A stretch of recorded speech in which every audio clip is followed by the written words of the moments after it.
About today is research and development tax credits and how your business can save a huge amount of tax and money by utilizing them. Just remember, as always, if you find this video useful, remember to like, share, follow, and subscribe. And also, just want to let you know before I go into it about our quarterly planning day. It's on Wednesday, the 21st of September in Northampton. If you're interested in joining us, then let me know. What you get to do is come along, network with like-minded people, learn some really useful business skills, and prioritize the development of your business and work out exactly what you need to do and the actions you need to take to achieve your 3-month goals. So it's a really good opportunity. So get in touch if you want to find out how that works. Research and development tax credits, they've been around for quite a while. And there's a couple of schemes, but the one I'm going to refer to is the one for small businesses. And if you're watching this, the chances are your business is small enough to benefit from it. So what are they? Well, quite frankly, it's a government saying, hey, we want to promote research and development in business. And businesses that do research and development, we're going to give them even more tax relief than they would normally get. So let's think about a normal scenario, right? You go and buy something for your office, some stationery, right? And you pay £1 for it, and the government will give you, and that pound will lower your profits. And because it's lowered your profits, you'll pay less tax. So out of that pound you spent on that bit of stationery, the government's going to give you 19 pence of that back as a tax reduction because it's lowered your profits.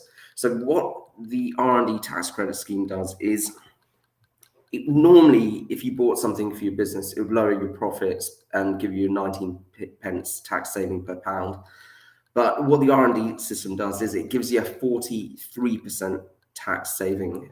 So let's say you spent £1 on that bit of stationery, but you use that stationery for research and development purposes, then instead of getting that 19 pence tax saving, you'd actually get 43% tax saving. The government is essentially subsidizing 43% of your R&D spend.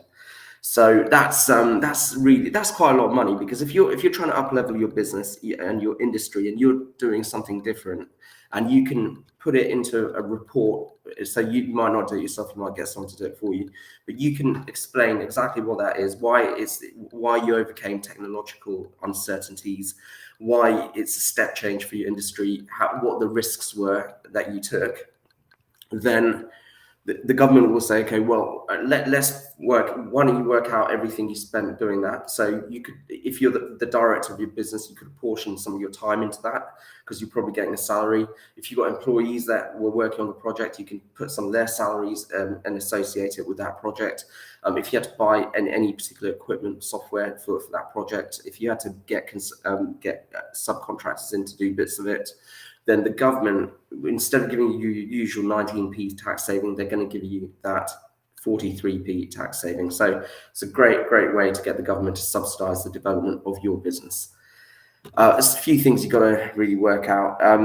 Firstly, is it worth the time? Because a lot of businesses, it could be argued, do research and development to some extent.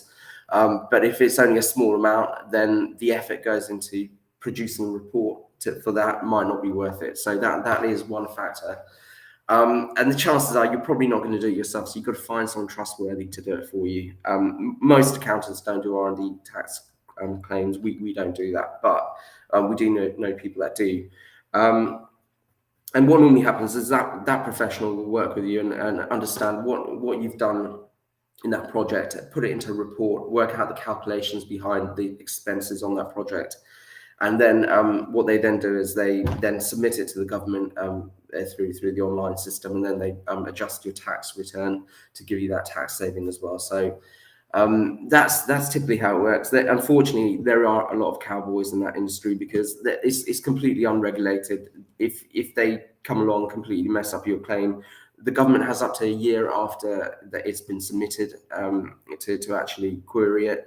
So if HMRC come back and say, actually, what you're putting in there is it just doesn't make sense, we want our money back and a penalty on top of that, then there is a risk that R&D expert could be long gone with the payment, whereas you'll still have to deal with HMRC. So you've got to find someone reputable to help you with it. But it is a great opportunity for businesses. So if you think you're doing something that might constitute research and development, You don't have to be plugging away building software. You don't have to be mixing things around in test tubes. You know, technology, it applies to so many scenarios in business, and technology can also apply to methodology as well. So it's worth, you know, you've got nothing really to lose by just talking to a couple of R&D experts and getting their opinion on it.